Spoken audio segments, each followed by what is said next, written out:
What's going on, guys? Welcome to M3 Gaming episode 4. And this week in gaming news, how did we feel about the Nintendo Direct? What kind of new weird invention does Nintendo have now? And let's talk about the Red Dead update and a whole lot more. But first, my co-host Jeff gives us his thought on Batman Arkham Knight and the new free PlayStation Plus game for the month, Darksiders 3. Let's jump into it. So about how much more you got left in Gotham? I just finished it up, did the normal ending, and now I have to do, I don't know, this is my third playthrough, so. Oh, so you have beat it before. Yeah. So what do you think of so what's your reasoning on Darksiders and why you don't like it so much? Maybe it's too simple. I don't know. It's just like a hack and slash. You're just running through the level, pressing, square or whatever it was on Xbox X.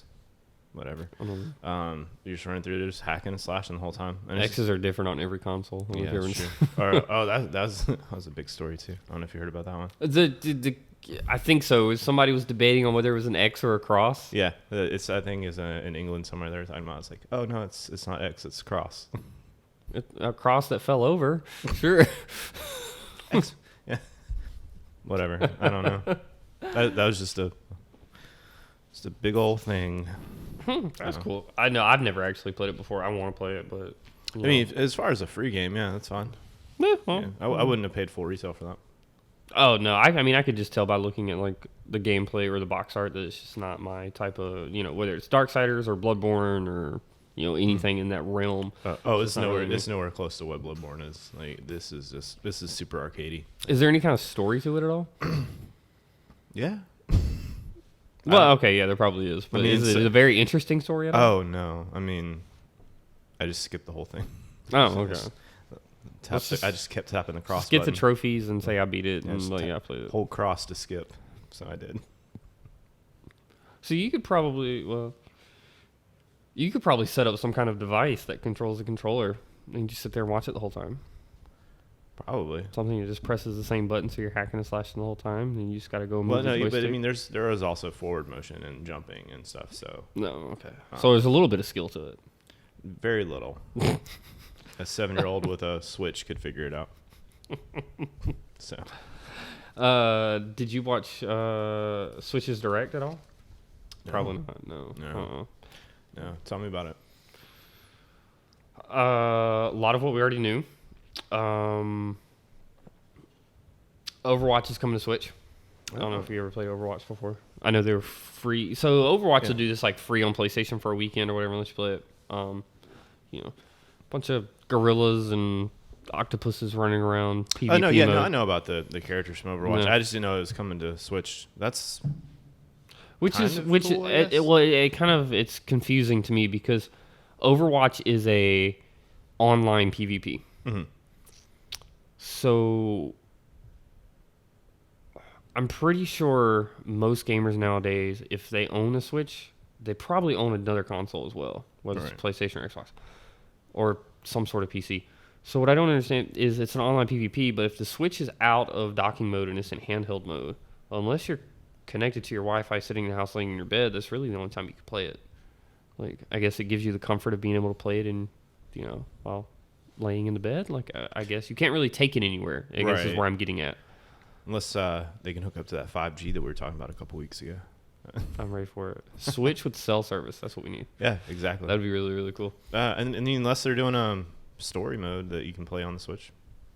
That would be cool. But no, they had a lot of showcases. Overwatch coming to Switch. SNES games are now coming to Switch as well. Oh, I did hear about that. That's pretty awesome. So it's super cool. The one thing I will say that I love. Are they getting Genesis games too? I don't know about the Genesis games. I do know that the Genesis is coming out with their Genesis Classic. Oh, that's what it was. Okay, yeah. But you are getting SNES games to the Switch, and what I really think is really, really cool about that is was their online service is, for PlayStation or Xbox, it's probably what, $60 a year if you're not paying monthly, you just pay annually. Yeah. It's like $60 a year. Yeah, Nintendo's is $20 a year. Now, granted, it's nowhere near as cool as PlayStation or Xbox's. Being able to talk to people. You still get cool stuff. You get like Smash Brothers, but you get all these cool games that you can sit here and play online and stuff like that. And I don't know. I don't think it'll do anything but get better. But no, they've got so many. Do you remember? Did you have an SNES? I did. I've had just about every single console that's been out. I started out with regular Nintendo, obviously, with Mario 2, Mario 3, and then Super Nintendo came out, and then I started playing all those really shitty Disney games. Do you remember those, like the Aladdin and Lion King? And That's coming back. Yeah, that's pretty exciting. I'm not gonna lie, a little nostalgia. You're not gonna pre-order though, are you? No. How can you be let down by a pre-order from a game you already played From 30 years ago? It's possible. It's possible. Look, I mean, just there's track records, man. No, you're right. I think we've quoted that before. As long as Ubisoft's not attached to it, we should be fine. I'm talking about pre-orders. Oh, with pre-orders. Okay, I'm sorry. I thought we were still talking about Nintendo games. No. That's really exciting. I love Super Nintendo. I think that was probably one of my favorite consoles when I was a kid. Mm-hmm. That and 64. I was a huge Nintendo nerd back when I was, in my younger days. But I think everybody was, because that was really all that was out. Yeah, I mean, they released a bunch of basically just a lot of Switch game announcements. You're getting a lot of SNES games coming to the Switch, and then you're also getting some more Super Smash Bros. Characters, and then Overwatch coming to Switch. So those were like your big top headlines from the Nintendo Direct. Oh, okay, so I didn't miss anything. No, not really, because you're not really a big Switch player. So right, I mean, Nintendo, no, not really. But you are a big EA player, though, aren't you? God. That was a terrible segue. I don't really know how you go from talking about Nintendo to anything else that we have on the agenda. Man, EA makes me so mad. Anything they're attached to is just a huge letdown. Yeah, but they officially have something that we don't. What's that? A Guinness World Record. Oh. Back in 2017, EA was dealing with the mess that the Star Wars Battlefront 2 and its hated loot boxes during the time, and an unknown community manager used the official EA community Team Reddit account to respond to a complaint about unlocking characters. Over 600,000 downvotes, and 2 years later, EA's infamous comment has officially earned a Guinness World Record. The record was spotted by Reddit user Amasha, who posted a photo from the Guinness World Record books for 2020 showcasing world records for Star Wars subreddit. The post has racked up over 80,000 upvotes. The comment was posted November 12th, 2017 to the Star Wars Battlefront subreddit. The comment is posted full below. Comment as follows: the intent to provide players with a sense of pride and accomplishment for unlocking different heroes. As for cost, we selected initial values based upon data from the open beta and other adjustments made to milestone rewards before launch. Among other things, we're looking at average per player credit earn rates on a daily basis, and we'll be making constant adjustments to ensure that players have challenges that are compelling, rewarding, and of course, attainable via gameplay. We appreciate the candid feedback and the passion the community has put forth around the current topics here on Reddit, our forums, and across numerous social media outlets. Our team will continue to make changes and monitor community feedback and update everyone as soon as often. Since being posted, it's accumulated 683,000 downvotes. The comment is hated on a scale that no other comment in Reddit history has reached. The second most downvoted comment in comparison only has 88,906 downvotes. If you create a free account, you can look up every record in the Guinness World Records website and find the EA record listed under most downvoted comments. So, congratulations, yes. EA. Yeah. I mean, I don't really know if that's something they're going to be celebrating. Let's pop the champagne. Do you remember when that happened? Yeah, I do. That was a huge stink. But it's what EA is known for. So one little part of this I want to go back to. It says, as for cost, we selected initial values based upon data from the open beta and other adjustments made to milestone rewards before launch. So were a lot of people buying loot boxes before in the beta? Like, is that what the hell? Is that where they're getting at? I don't remember many loot boxes in the beta. But then again, I don't really remember the beta. No, I just remember don't there was a huge thing about how the character unlocks were unfair, and then you had to pay for credits. You could pay for the credits to get the character, or you could play the game, but it would take you X amount of hours to get that exact same character. When this guy over here might have more money than this guy over here, but he's gonna beat him every single time because he just happens to have more money. Like, that's not fair. Yeah. EA's just a big That's bully. just mean. Shoving gamers into lockers. Which that reminded me to an article that I had seen a couple of months ago, was that EA didn't understand why they were the most hated company or gaming company in the world. Because you're horrible. They did that shit with Battlefront. They did the same thing with FIFA. Mm-hmm. I mean, they were attached to Anthem, so like we already know how that went. So it's just that, and Madden's the same game every year with the same, just updated rosters or whatever. But it's anything that EA is attached to is just, it's going to make headlines for being bad. Yeah, so I found the article. It says, despite all this disagreement, EA doesn't seem to understand the bad reputation they have. Just last week, Matt Bibley, one of the bosses at EA, told Games Industry, 25 years at EA, and I still struggle with the external perception that we are just a bunch of bad guys. We love making and playing video games. Unfortunately, when we make mistakes on games, the world knows about it because of the size and its scale. EA seems to think games are loyal, unthinking sheep who deal anything to play games. This is most clearly seen by in-game purchases and season passes. Delusion of grandeur right there. That's what that is. I like to think of, and I know this is a really weird concept, but I like to think of video games as like waiting tables, okay? Or making video games as to waiting tables. Waiting tables, you are living off the generosity of others, correct? Yes. Okay, for a company to sustain and build and grow and everything, you are living off the generosity of others, right, that are wanting to come and buy your game. So therefore, you need to make the game that you feel is best, but you also need to be able to have them in mind. So, right, but they're also profiting off these people they've gaslighted for the last 20 years, Yeah, well, now I hope they'll understand that it's wrong and they're bad people. They need to that guy, obviously not that guy. I don't get it. Matt Bibley.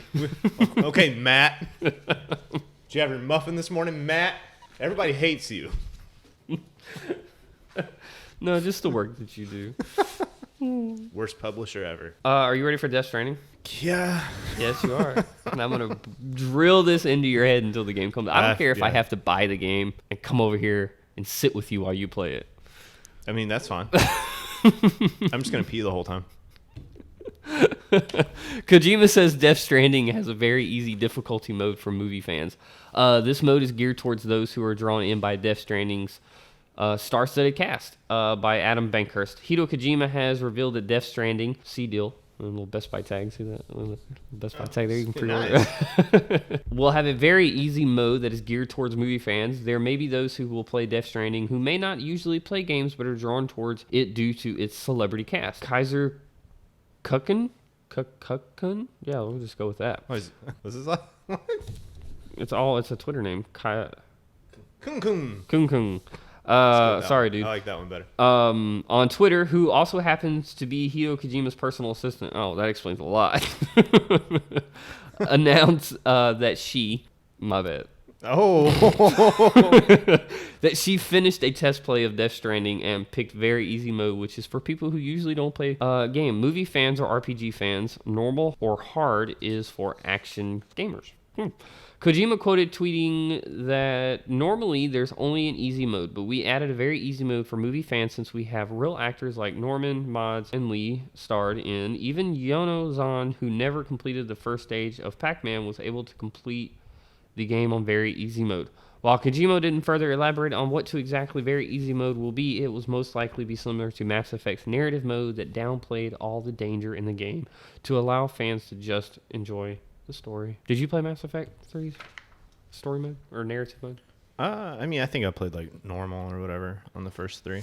But I think this is a smart choice because a lot of people are going to buy this game because of who's in it. You have Norman Reedus, Guillermo del Toro's in it, actually. Mm-hmm. Leah Seydoux, Mads Mikkelsen. Yep. I mean, it's a huge cast, so people are probably going to buy it just because of who's in it.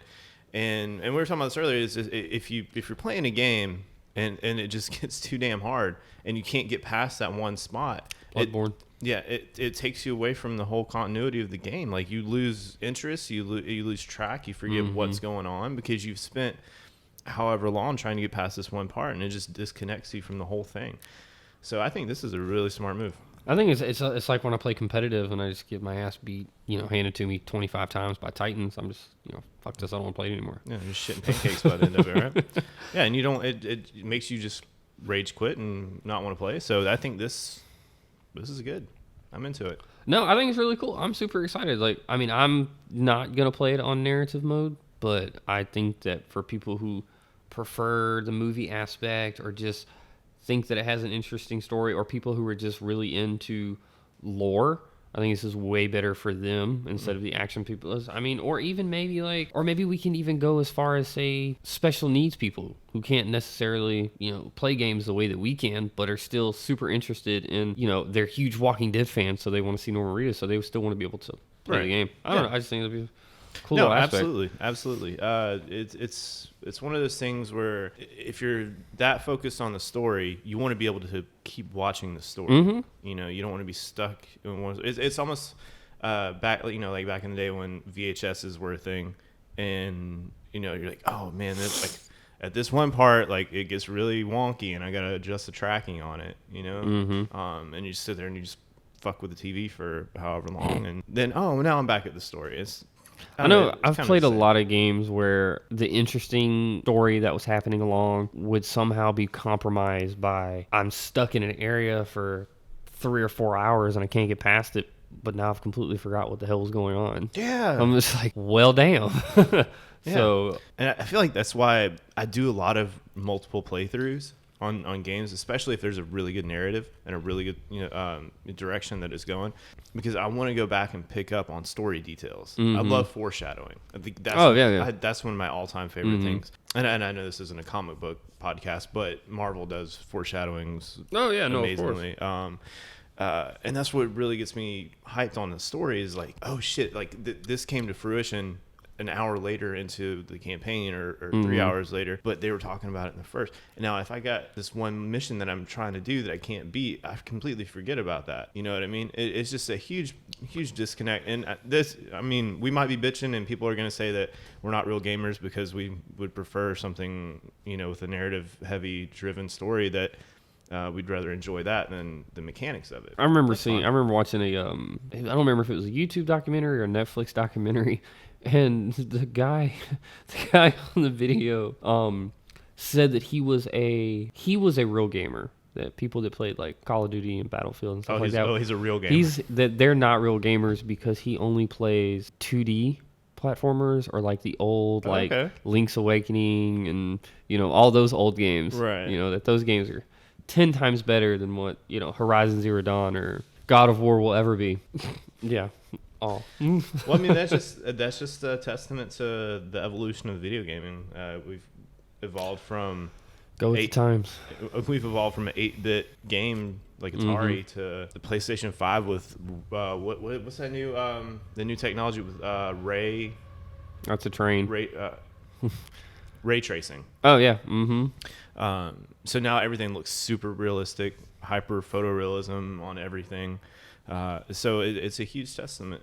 So if you want, you just have to evolve with the times, and you can be like a real gamer on any system. It doesn't necessarily have to be 2D. I wish my parents knew how to evolve with the times. Yeah, same. I still have to teach my parents how to use like iPhone 5 stuff. Speaking of PlayStation exclusive, PlayStation reveals beautiful new box art for the PS4 exclusive titles. Sony has revealed stunning new Xbox art for 10 PlayStation 4 exclusives. The only on PlayStation collection comprises 10 exclusive games that define the generation, according to PlayStation on Twitter.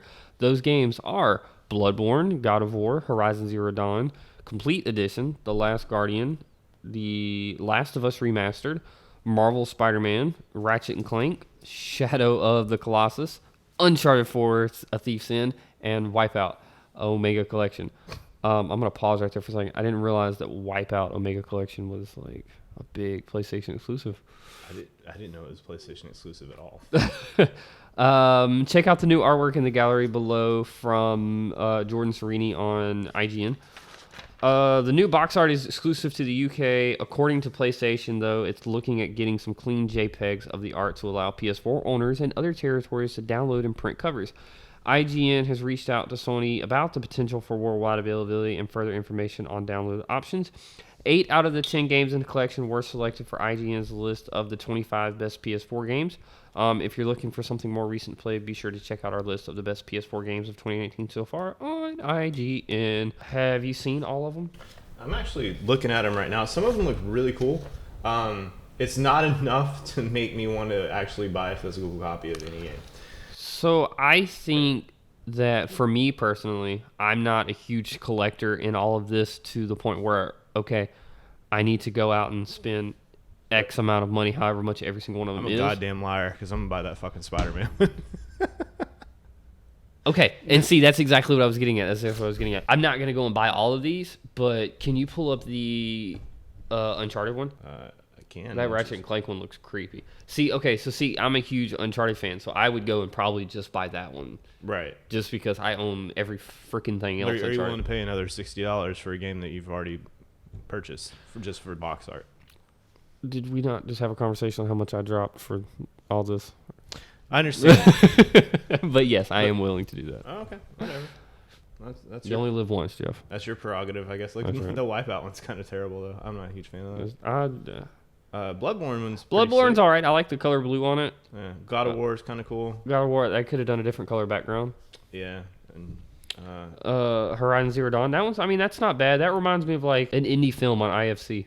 That one looks. Last Guardian's pretty cool. Last Guardian looks cool, but it looks really creepy, and it reminds me of the Gremlins movie. Yeah, and you don't like Gremlins at all. Last of Us, that's probably that one and the Spider-Man is probably those are probably the two best ones. Just because I like the black and white and gray contrasting on there. That looks really good. And I think Ratchet and Clank, Spider-Man, and then the Ratchet and Clank. Yeah. So the Ratchet and Clank actually looks a little creepy, but if you go to, I think, what is it, Shadow of the Colossus is next? Yeah, that's the creepiest one. That reminds me of the what was that movie back in the day? It was a kid with Iron Giant. Yes. Mm-hmm. That was it was Vin Diesel that played the Iron Giant. Yeah. Mm-hmm. Yeah, I figured that out when I went and looked up something about Vin Diesel. I don't remember what the hell it was, and then it was just like he's the Iron Giant. So speaking, okay, I got a question about that. Yeah. How are you so awesome that you can make great movies without ever having to speak, or barely? Let me rephrase that: barely having to speak. Are you talking about Vin Diesel? Yes. The Iron Giant. I don't think that they ever. He barely spoke in the Iron Giant. Yeah, he didn't have a huge gallery, but he's still the Iron Giant. Yeah. Okay, but then if you look at Guardians of the Galaxy, he's Groot. He's Groot. Same fucking line. Every single time. We is Groot. But he makes amazing movies where he barely says anything. And all the ones he speaks in are like horrible. Well, not horrible. Like I don't hate the Fast and Furious franchise at all. I just watched, what was it, The Pacifier, I think was what it's called the other day. Yeah. Yeah, where he was the CIA babysitter. Vin Diesel's best movie, definitely The Pacifier. Mm-hmm. Fast and Furious is great. I was never a big fan of, what was the underworld type movies that he did? Pitch Black? Yeah, Pitch Black. Yeah, I wouldn't. There was way too much of a story there. The first Pitch Black was really good. I was a pretty big fan of it. So Ubisoft is building a 50-person team for unannounced VR projects. It was once the case that large video game developers had no interest in virtual reality content creation due to the fact that technology was so niche. Slowly but surely, several studios have come to embrace the VR, such as Bethesda, Gearbox Studios, and Ubisoft. Actually, Ubisoft was one of the earliest creating titles like Werewolves Within, Eagle Flight, Star Trek Bridge Crew, and most recently, Space Junkies. I had no idea that they did those games. I didn't know they did Star Trek. I mean, that's cool. Today, VR Focus has learnt Ubisoft is now hiring for a specialist VR team. The company is looking to build a first 50-person strong team to work on unannounced VR projects, a AAA title in which will use one of Ubisoft's biggest IPs. There are plenty to choose from when it comes to well-known Ubisoft brands, including Assassin's Creed, Far Cry, Rainbow Six, Tom Clancy's, the list goes on. Not all our positions on our website yet, but we are thinking of building a 50-person team right now for the new projects, focusing right now on the core team, but more positions will follow, was told by Ubisoft spokespersons by VR Focus. If you're interested, some of these positions can already be found on Ubisoft's career websites, all based out of Dusseldorf, Germany. Senior game designer, senior technical artist, build and release engineer, senior general programmer, and senior level artist. Get those resumes ready. Looks like the team will be part of Ubisoft's Blue Byte, a Dusseldorf-based studio which has worked on several brands including Anno and Tom Clancy's Rainbow Six Siege. Ubisoft's Blue Byte is also behind 2 locations based for VR arcades, Assassin's Creed Origins, Escape the Lost Pyramid, and Beyond Medusa's Gate. The unannounced VR project will be separate, however, and to be clear, the new team that we are building is a different team than the Escape Room VR team, said the spokesperson. This project could very well be related to the July rumor that Facebook had reportedly signed a deal with Ubisoft for Assassin's Creed and Tom Clancy's Splinter Cell exclusives. Nothing has been confirmed to this date, mentioned as the 2 biggest IPs in video game companies has warranting a decent team. As further details come to light regarding Ubisoft's plans, we'll let you know. What game do you want to see in VR? The most? I just want to see Tom Clancy's Splinter Cell revive somehow. And if it's through VR, that's cool. I'll do that. That or Assassin's Creed. But we need the gun to go with it. From Farpoint, the gun Oh, yeah. Like if you're gonna do games like Tom Clancy, you've got to have that gun. Yeah, that's true. Okay, Assassin's Creed then. Yeah, that's a good one. Yeah, that'd be cool. I mean, because you got to think that. Imagine the VR goggles on and you're diving off the top. I can't wait to throw up in my living room. But one of the cool things about VR is the detail that they put on everything, because it's so close up and you can see everything. Until Dawn's Rush of Blood does that really well with the guns. Just the details on them. There's a lot of extra work that goes into that stuff. So I think seeing a hidden blade on the actual person, like that would be really cool. Yeah, exactly. Or sword or whatever. Mm-hmm. I think that would be really neat. So, do you think we'll ever get more like accessories for the VR? I mean, because I remember, what was it? The Wii. The Wii had everything. It had guns. It had steering wheels. It had balance boards. It had a scale. It had a scale. Like, it had everything. Yeah. I'm not saying go overboard with the PlayStation, but I mean, you've got the gun mechanic there, so that part's cool. But like, we could probably use a couple of other different things, right? Yeah. I don't know what though. I mean, because essentially, if you do that, that's just Sony piggybacking off what Nintendo already did, but probably doing it better, or not necessarily better, but updated. No, we can say better. Okay, we can definitely say better. And technically, Oculus is the one that's like the forerunner right now on making things better. Technically, Facebook. Because Facebook owns all that.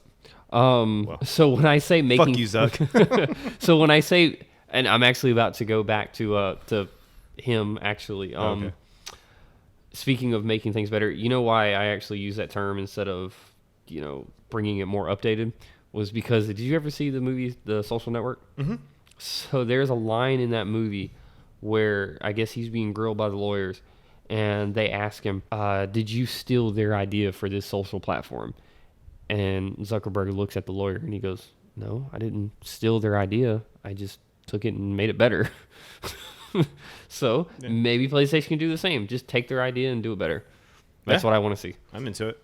Make the headset a little bit smaller. It's a little bit cumbersome. But that's kind of hard to talk about when you go that route. We've already gotten rumors for VR2. For the same time that the PlayStation 5 comes out, or not the same time that the PlayStation 5 comes out, but in that next era after the PS5 comes out. Yeah. Right. Yeah. So, but and that's kind of another thing that I think about it as well, is I don't think the VR is going to get any better if for PlayStation more, if they can't learn to go wireless. Yeah. Like Oculus has already done it. Yeah. Oculus is the only one that has. Yeah. Oculus is the one that's wireless right now. Yeah. So, I mean, you're going to have to go wireless. It's a mobile headset. Like, that's awesome. Like, you put some Bluetooth or Wi-Fi features in the helmet and just call it a day. Put it on 5G and... Could you imagine having to, put it over... You can do a Beat Saber battle with a guy at the bus stop while you're waiting. Could you imagine having a VR headset that would, go over your whole entire head, kind of like the mouse? Yeah, honestly, I think have you seen Ready Player One? Kind of. So... It's basically just a little visor that just fits over his head like this, and it's so small. but whatever, it sucks them way into it way more than what you get. So I never saw the movie all the way through, but if you come to the store, they have the Magnolia Home Center, which is where all the $2,000, $3,000, $4,000, $5,000 TVs are, and they'll use those TVs as demos. The 1% section, right? Yeah, exactly. They'll use those TVs as demos for those 4K Ultra HD movies. So Jurassic Park, Ready Player One, all those movies that have those great visuals. Right. What was one that? God, I swear I can remember this movie line by line now. Pacific Rim. I swear to God, they played that movie 100 damn times. That's such a good movie. The first one. Don't watch the second one. The second one's bad. Oh my goodness. So next on the list is Ghost Recon's Breakpoint Isn't What You Think. From GameSpot. We see how Tom Clancy's Ghost Recon Breakpoint carries its survival theme through an open world exploration, side missions, PvP, and loot. All this was captured on PC by Aaron Sampson and Michael Higham. After getting hands-on with the first 5 to 6 hours of Ghost Recon Breakpoint, it was quite clear how separating itself from a predecessor, Ghost Recon Wildlands. Whether it's the tone of the main story or how it handles player progression, Ubisoft recognized shortcomings of the previous game and implemented changes to try and overcome them. In the video above on GameSpot, we break down some of those changes. While Breakpoint has traditional leveling up via experience points you get from eliminating enemies and doing missions, it also features its own versions of a gear score. As you play through the game, you loot new weapons and armor pieces tied to a number that influences your overall gear score, similar to how the Division 2 handles it. However, as Ubisoft says, and our early experience shows, a headshot is a headshot, and general enemies are less of the bullet sponge type, through high-level enemies are very deadly. Not only does Breakpoint incorporate a few more RPG systems, it also has some survival elements. For example, you have to worry about hydration when dehydrated. You take hit to your overall stamina, and the running animation indicates this by giving you your character slight limp. Filling up your canteen with fresh water is critical, but dehydration won't kill you. As for other threats, you need to watch out for the opposing organization called the Wolves, handed by the main villain, Cole Walker. Will drop into the world to hunt you down from time to time, and it works as a present threat that you have to be aware of, but it doesn't seem to be overbearing. One of the more standout features is in how side quests put you in a more investigative role. By default, a guided mode is turned off, which means you need to look at your mission log and read the giving clues to find the objectives. You don't get a waypoint or marked path, and instead you have evidence that tells you about the location, territory names, terrain, and what exactly you're looking for. It's a welcome twist that makes you pay more attention to you, your immediate environment, and your open world itself. I'm so excited. That sounds awesome. But just to clarify, some of those are options. The evidence is an option. Oh, okay. So you can have a waypoint if you want. No. Okay. Yeah, well, I mean, I guess, okay. So that's cool for some gamers. I don't want Yeah. that. Not for me. I want to actually try it without it. Yeah, I kind of want to try the immersion as well. Kind of be lost and, oh, I'm thirsty and this is going to help my stamina, or, oh, ouchie, my fingers, or whatever. Ouchie, my fingers. My fingies is bleedy. And then, do the healing thing.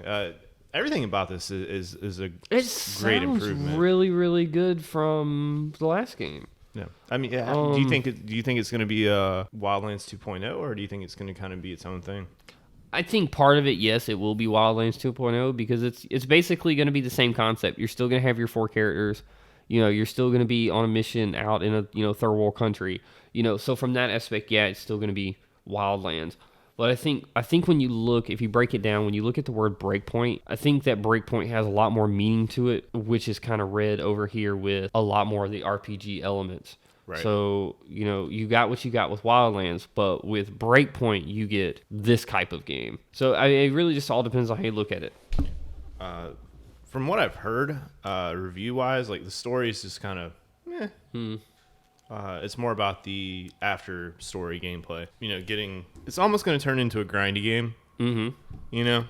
And you're right. It probably will. Because I watched the IGN did a first 15-minute gameplay of the opening part of Breakpoint, and I noticed like she's getting, it was a female character, right?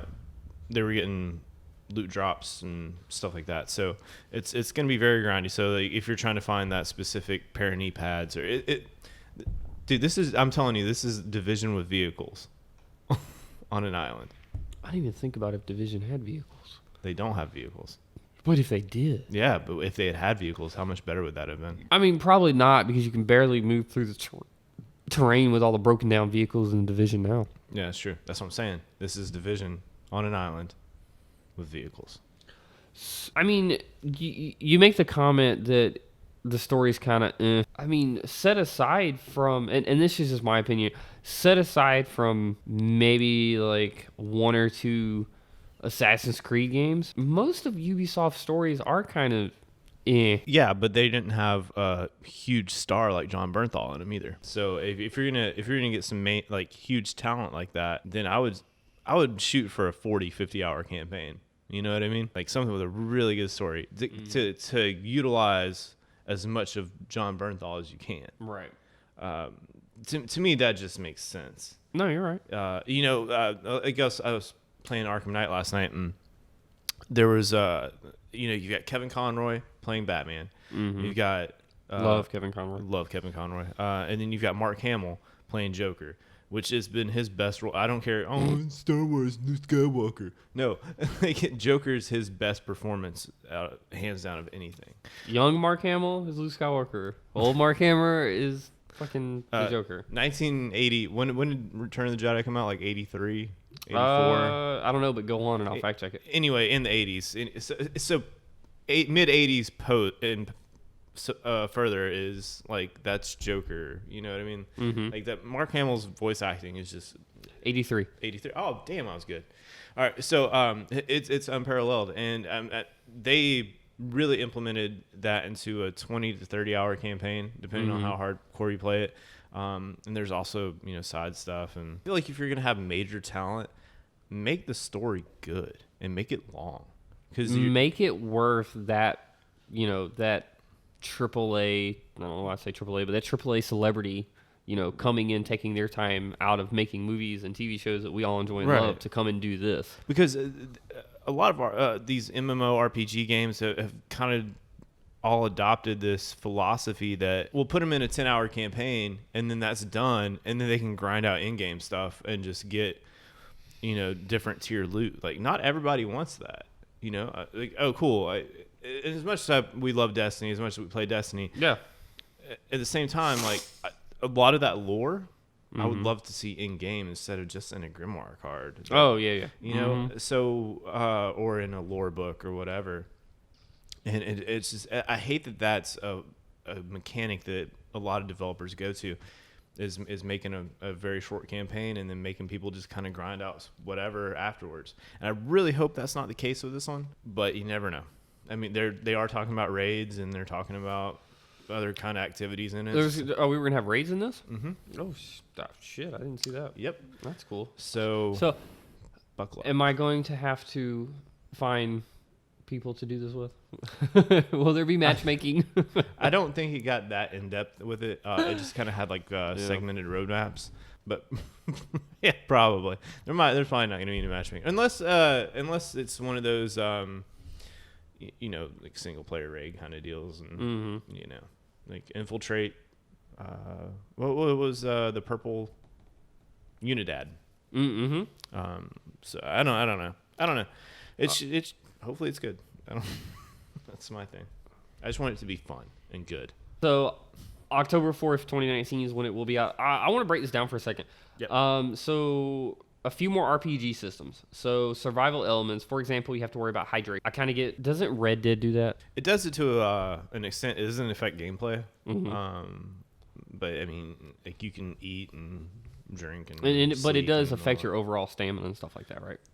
Yeah, kind of. You'll see him every once in a while if you don't eat or sleep enough. Mm-hmm. He just kind of starts like staggering, standing there, or he's like his head's down or whatever. But overall, it doesn't affect what you mechanically have to do in the game.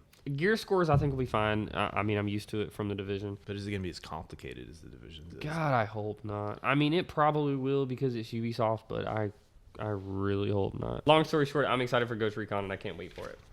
Yeah. Dun dun Dun dun dun. Dun, dun, dun, dun. So, I think we've had enough to drink. We can talk about this. Yeah. Nintendo just surprise revealed this weird new fitness device for Switch. If this is Nintendo Switch peripheral, a spiritual successor to Wii Fit, by Chris Plantai. I really need to like Google these people's names before I come in here and put it in Google put it on Translate blast before you bring it in here. Nintendo just teased the brand for a new peripheral for the Nintendo Switch in the video game published to YouTube, and that's all about we knew.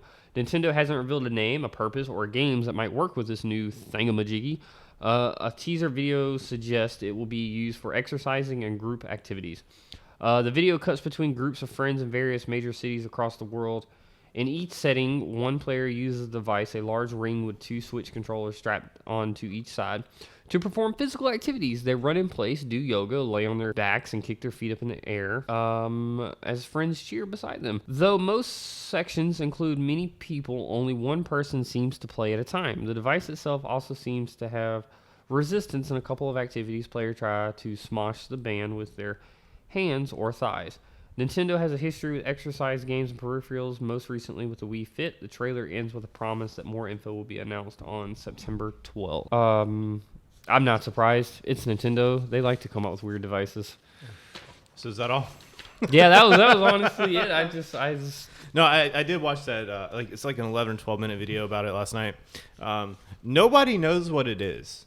It's a round thingamajig, and you do things it stretches with it. And it conforms, and it's I don't know. And it go Nintendo looks go Nintendo for thinking outside the box and thinking inside the circle. There you go. See, exactly. Congrats, Nintendo. I can't wait to spend my money on it. All right, the Outer Worlds latest trailer.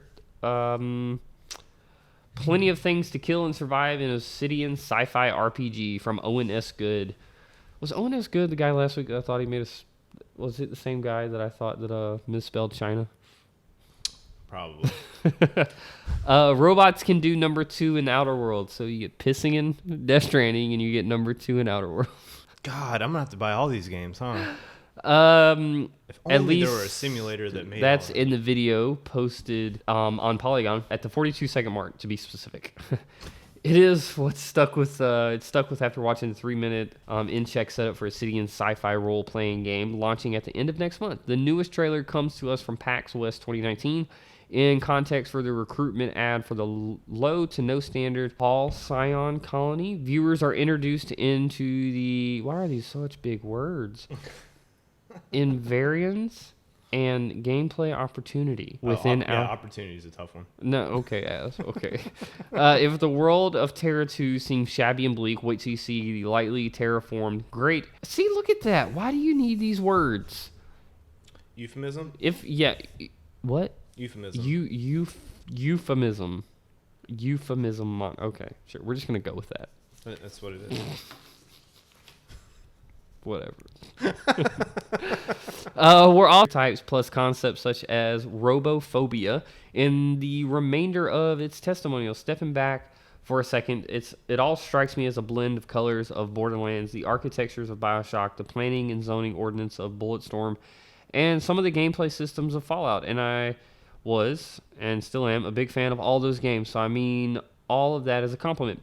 Obsidian's RPG bona fides needs no cooperation, and we've been itching to see them revisit dystopia ever since Fallout New Vegas nearly a decade ago. The Outer Worlds raised eyebrows from the moment it was announced in December at the Game Awards 2018. Even though Microsoft bought Obsidian last month before it will launch October 24th on PlayStation 4, Windows, PC, and Xbox One.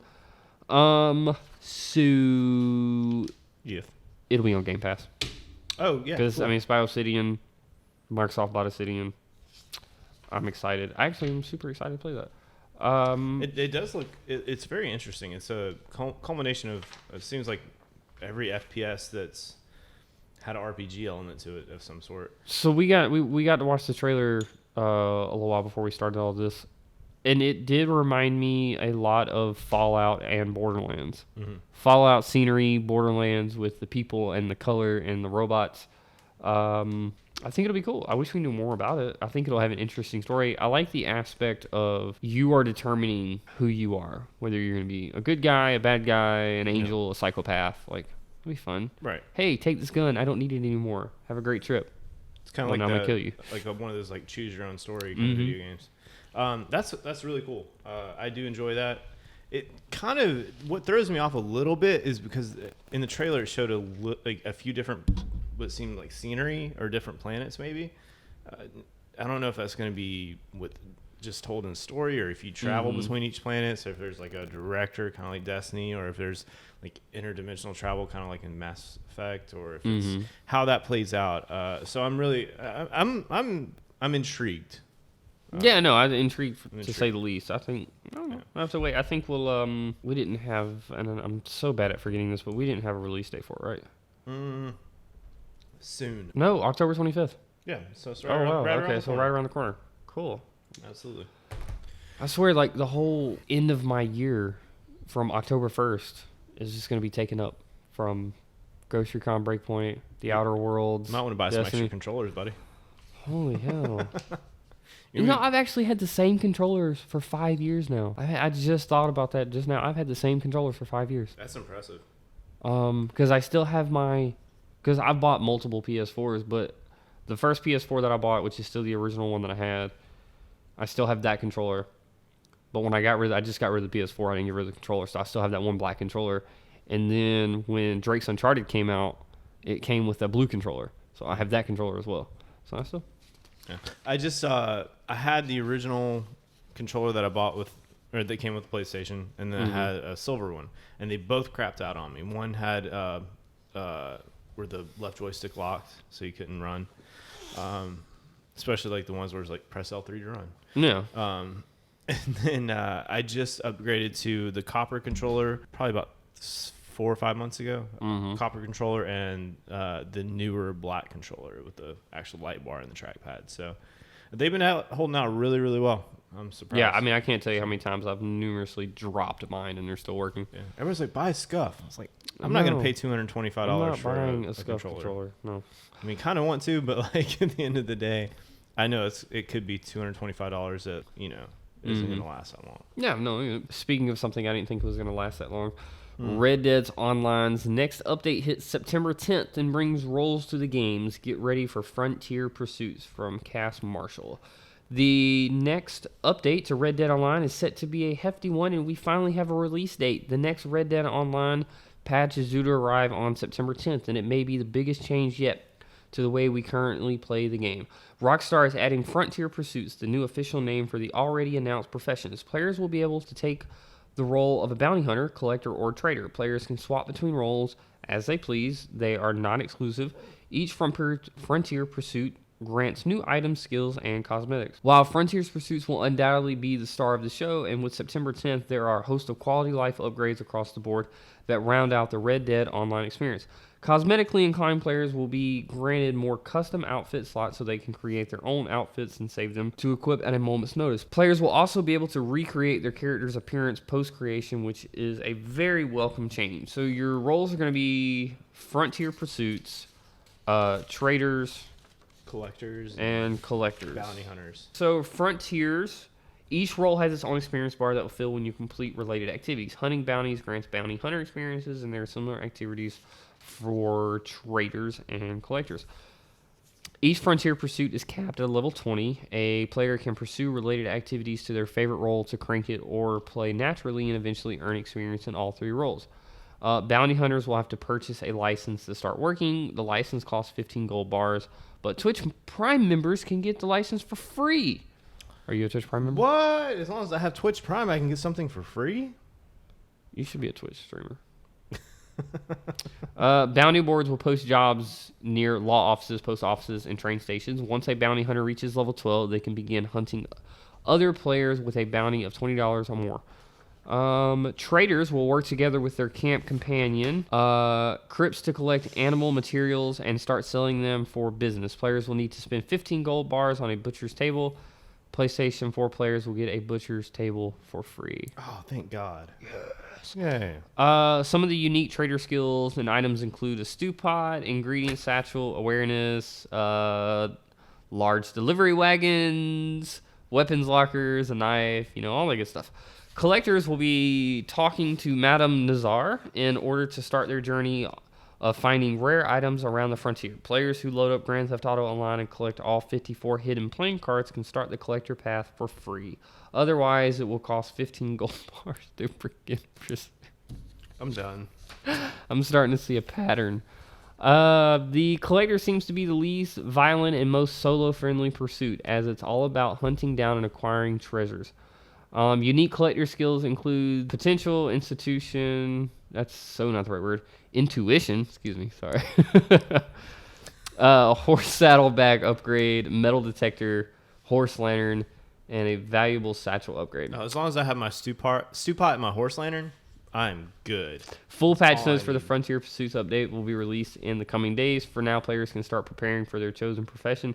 Whether you're a solo cowboy who just wants to finish and hunt, or a member of a rowdy posse, it seems as though this update will offer variety for all kinds of players. You can take lead on this because mine's probably going to be a lot more negative than yours.